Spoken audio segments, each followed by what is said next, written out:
there that evening. It was actually a banquet in honor of the Ambassador Binay Shen from India. But he had said several times for the last year, my work is finished. And one time, you know, that he had a vision in Autobiography of a Yogi of all these Americans when he was sitting in the storeroom at Ranchi. All these Americans came, and somebody asked him, have you seen everybody you saw in that vision? He said, no, I'm only waiting for 2 or 3 more to come. And 2 or 3 disciples came to him that week. Brother Mokshananda was one of them, Leland Standing. Helen Erbatisa was another. The third I don't know. But we all knew it was time for him to go. But anyway, he stood up and gave a talk to introduce the ambassador. And he read his poem, My India.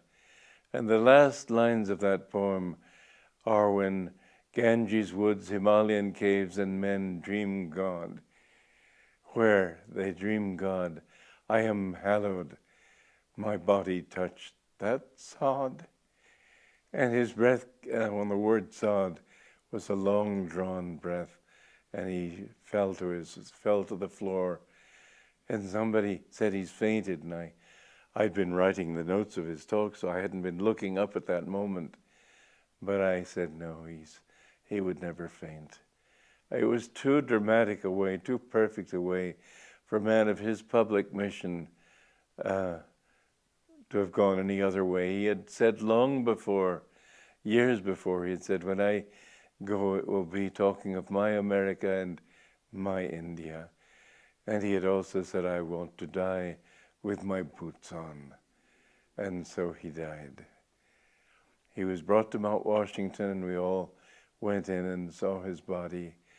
And we were all weeping and very sad about it, of course. And there was a tear that came on the corner of his eye, and Faye Wright, his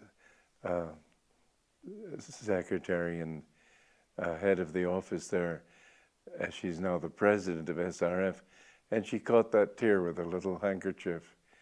But it was a very moving moment. And his body was incorrupt. For the 21 days that they kept it unsealed, waiting for people to come from India, but then they had to postpone their trip, I think because of visa problem or something. At any rate, it was uncorrupt. It was just the same when they finally sealed the coffin as it had been in life.